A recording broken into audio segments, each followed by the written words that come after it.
समर्थ का सरना गहो रंग होरी हो, भाई कदे न हो ए काज राम रंग होरी हो। कहते समर्थ की शरण गहो, समर्थ की शरण में आ जाओ, फिर कभी अकाज नहीं होगा, आपका कोई मिस हैपनिंग नहीं होगी आपके।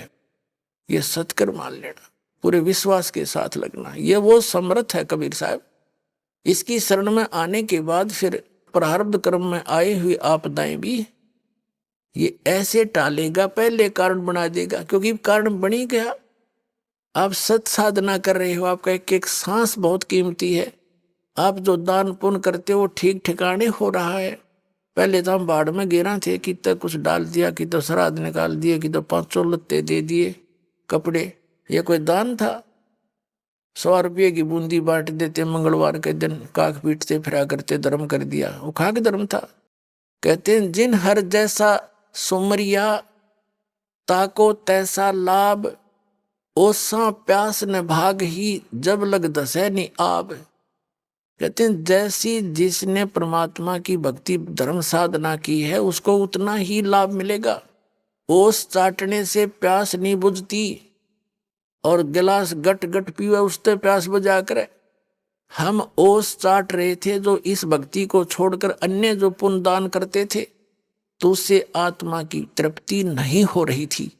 अब आपको गिलास के गिलास पिलाए जाएंगे यहाँ पर उस परमात्मा के अमृत के।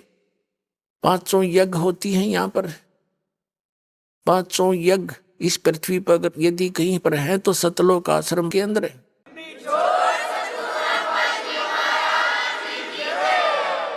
एक यज्ञ है धर्म की, दूसरी यज्ञ है ध्यान, और तीसरी यज्ञ हवन की, चौथी यज्ञ परिणाम, और 5वीं यज्ञ है तत्व ज्ञान।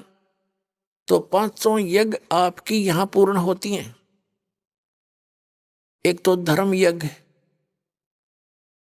जैसे आप यहां आते हैं, क्योंकि यहां कोई भोजन के लिए नहीं आते बच्चे, बहन बेटियां भाई, परमात्मा के लिए आते हैं। और भोजन तो शरीर की आवश्यकता, ये तो आवश्यक है।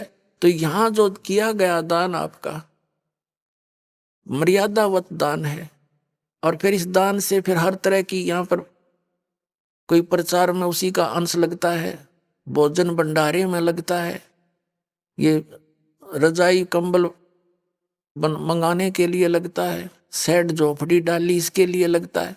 तो ये सब तरह का आपका सामूहिक लाभ आपको प्राप्त हो रहा है। ये तो धर्म यज्ञ।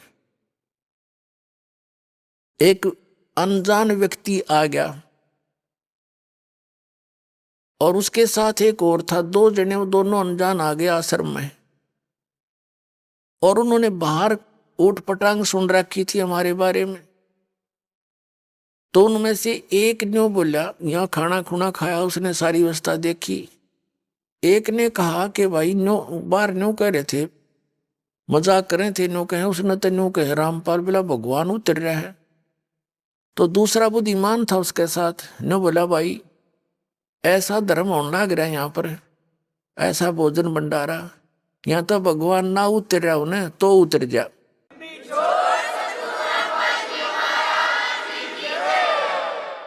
और उसने क्या उदाहरण दिया कि पहले पुराने समय में हमने देखा 2 मन चावल बनाया करते धर्म के नाम पे, और वर्षा हो जाया करती, मीठे चावल बना के खाया करते गांव में हैं। और यहाँ तो भाई कमाल हो रहा है, ये तो भंडारा के कुछ आज तक हमने देखा है नहीं सा, जो मांगे भाई वही वस्तु उपलब्ध है, छक छक खाओ, कोई वो खाओ, कोई पूछताछ नहीं।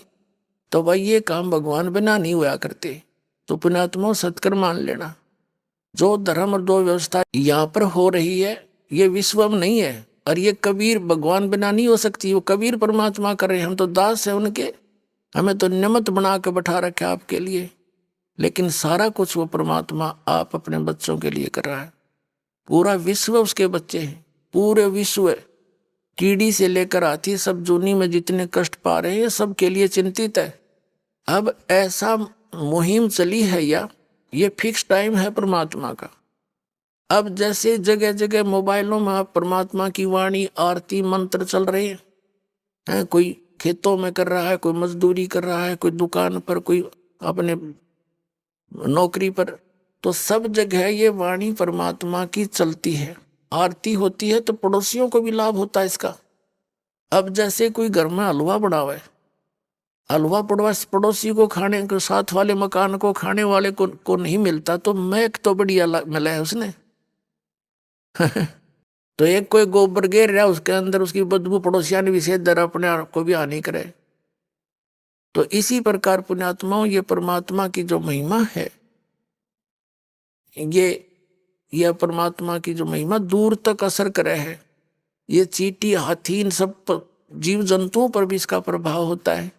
इनके जो पाप हैं वो नरम हो रहे हैं, कम हो रहे हैं। जैसे एक पड़ोसी लहरा रागनी और फिल्मी गाने चलावे हैं और कोई ऐतराज नहीं किसी ने। एक भक्त कह रहा था, जी मैंने थोड़ी सी आरती ऊंची कर दी, 10 लाने देन आ गए। इन्होंने बोले अपने भीतर भीतर चलाया करो, अंदर अंदर कान ना फोड़ो हमारे। बता, गाने चला रहा था एक, नो बोला थोड़ी आवाज करिए तेज, मैंने सुनती कोई ना। वह गाने की तो आवाज तेज करावे, आरती की मंदी करावे, कोई बात नहीं, फिर भी इसका असर होता है। अब जैसे किसी को सर्प डस जाता था, पहले आध्यात्मिक तरीके से इलाज किया जाता था।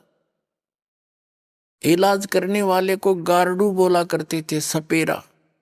वो एक मंत्र सिद्ध कर लेता था भगवान की वाणी का, और उस मंत्र को उस मूर्छित सर्प दसे हुए व्यक्ति पर, बेहोश पर बोलता रहता था, बार बार बोलता रहता था। उस मंत्र को ना तो वो बोलने वाला जिस पर बोला जा रहा है वो सुन रहा है, वो तो अचेत पड़ा है, लेकिन उस मंत्र ने उसके विष को उतार दिया और वो सचेत हो गया, जीवित हो गया।